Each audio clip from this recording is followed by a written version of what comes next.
I pozdrav svima ljudi, dobrodošli u novi video.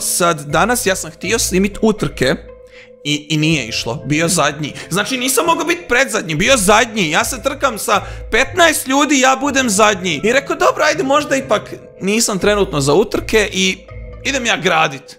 Kad ono ne mogu, ništa, preružno ispadne. Ma čak i ružije nekad inače gradim i eksplodira i sve niš nije dobro. I ja mislim da sam lud. Evo, ovoliko mi je falo da pomislim da sam lud.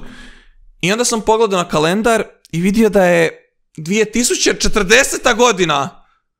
Onda sam shvatio da sam lud. Znači primijetio sam da sam 20 godina ošao u budućnost i rekao možda je san, ajde. I odem ja lijepo spavat i ja spavam mirno i kad ono, bum!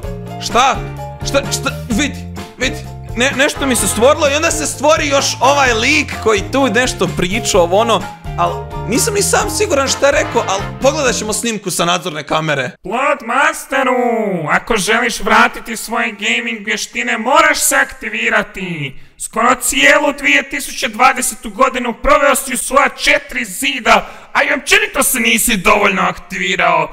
Da bi ponovo boostao svoje performanse, moraš boostati sam sebe.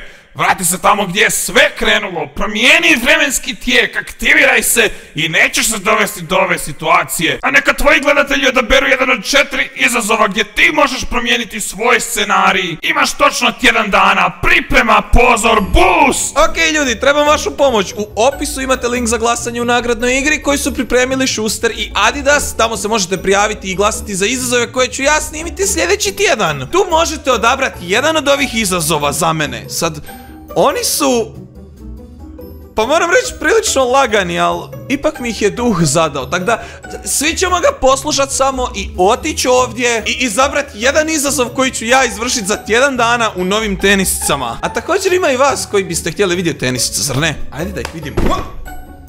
Ok, evo stigle su tenisice i moj broj je 46. Ok, ovo je stvarno cool. Čekajte da vidimo i druge. Jo, pa ovo ni nema jezik, nego ovo sve spojeno. Prezakono, ovo je baš futurističko. Tako da svi trk na nagradnu igru, izaberite jedan izazov za mene, a vi možete dobiti jednu od ovih nagrada. Znači Schuster poklon bon od 5000 kuna, Adidas X9000 L3 ili pak Adidas X9000 L4. Nagrade su, moram priznat, stvarno dobre. Glasati možete tjedan dana do 6.10.2040 ili do 2020. po vašem vremenu, a nagradna igra traje do 20.10. A ja sad idem obući ove cool Adidaske i mi se vidimo za malo više od tjedan dana u novom videu da vidimo jeste li me uspjeli spasiti i vratiti nazad u stvarnost. Tako da to bi bilo to od ovog videa. Vi ne zaboravite igrati Schusterovu i Adidasovu nagradnu igru, link vam je u opisu, a mi se vidimo u sljedećem videu. Pozdrav!